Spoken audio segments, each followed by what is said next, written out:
जंगली जातियों के विद्रोह का अंत होने की सूचना सुनकर सम्राट अशोक ने घोषणा की, मैंने जिन सीमांत जातियों को नहीं जीता है वे मुझसे डरे नहीं, मुझ पर विश्वास करें। वे मुझसे सुख की प्राप्त करें, दुख ना पावें। मैं जहाँ तक हो सकूंगा उनको सदा क्षमा ही करता रहूंगा।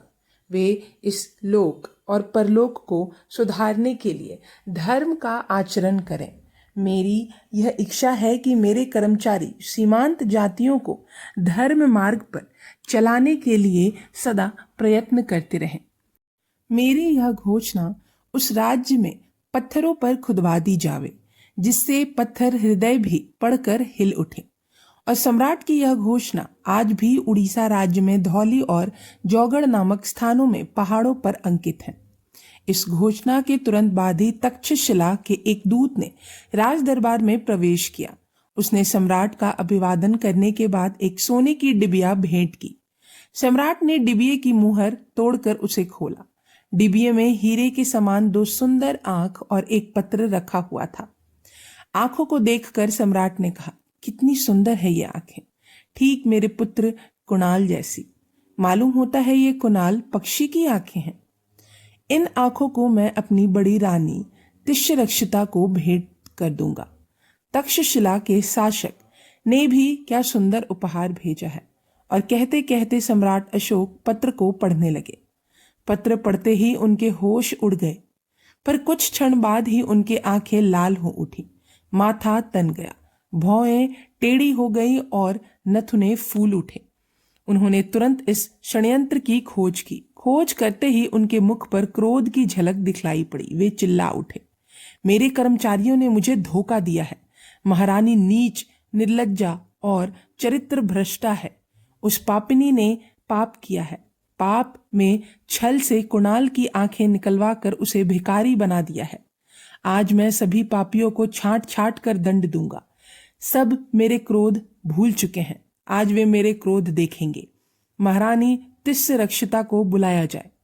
सम्राट की आज्ञा पाते ही तिष्यरक्षिता राज दरबार में उपस्थित हुई। तिष्यरक्षिता सम्राट अशोक को क्रोधित जान सहम उड़ गई। सम्राट अशोक ने नेत्रों को अंगारे जैसा लाल हुआ देखकर सिर झुकाकर खड़ी हो गई। राजसभा के सभी सभासद एक टक होकर सम्राट और तिष्यरक्षिता को हाव भाव को देखने लगे। सम्राट ने कहा, तिष्यरक्षिता, तुम पापिनी हो। तुमने अपने पुत्र के समान युवराज कुणाल से पाप कर्म करना चाहा। उसमें सफलता ना मिलने पर तुमने उसकी आंखें निकलवा डाली। तुम अपराधिनी हो। तुमने राजकीय मुहर की चोरी की है। तुमको मैं प्राण दंड की आज्ञा देता हूं। प्राण दंड की कठोर आज्ञा को सुनकर सभासद कांप उठे। इस आज्ञा को सुन तिष्यरक्षिता ने दुखित स्वर में कहा, सम्राट, मुझे दंड मिले। मैंने पाप किया है, मैं अपराधिनी हूं। मैंने मौर्य वंश के कुलदीपक युवराज कुणाल के जीवन से खेल किया है और अधिक वह कह ना सकी। कहती भी कैसे, अपराधिनी तो थी ही। पाप तो सिर चढ़कर बोलता है। सम्राट अशोक का बुरा हाल था। वे तिष्यरक्षिता को सबसे अधिक चाहते थे। उसे ही आज वे प्राण दंड देकर खो चुके थे। करते भी क्या, न्याय के सामने अपना पराया वे देख ही कैसे सकते थे। इसी बीच द्वारपाल के कंधे पर हाथ रखे अंधे कुणाल ने राज दरबार में प्रवेश किया। उनके पीछे पीछे उनकी पत्नी भी आ रही थी। उनको देखते ही सारी राज्यसभा में हलचल मच गई। सम्राट अशोक सहित सभी उपस्थित सभासद कुणाल तथा उनकी पत्नी को आंखें फाड़ कर देखने लगे। उन दोनों का बुरा हाल था। दोनों के वस्त्र फट चुके थे। भूख और थकान के कारण दोनों के शरीर पर झुर्रियां दिखलाई पड़ रही थी। कुणाल द्वारपाल का सहारा लेकर सम्राट अशोक के सिंहासन के पास जा खड़े हुए। उन्हें देखकर सम्राट अशोक ने कहा, कौन?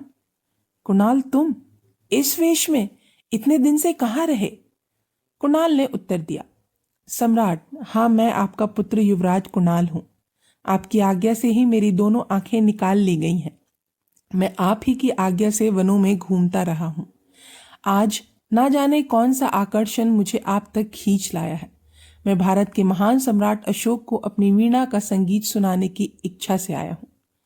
सम्राट ने कुणाल की दीन दशा को देखा। उनकी दुख और कष्टों से भरी कहानी को सुनकर कहा, कुणाल मेरे पुत्र, मैंने सब बातों का पता लगा लिया है। इस षड्यंत्र के सभी पापियों को कठोर दंड दिया जाएगा। तेरी माँ जो इस पाप और नीच कर्म का मुख्य आधार है, उसे प्राण दंड मिल चुका है।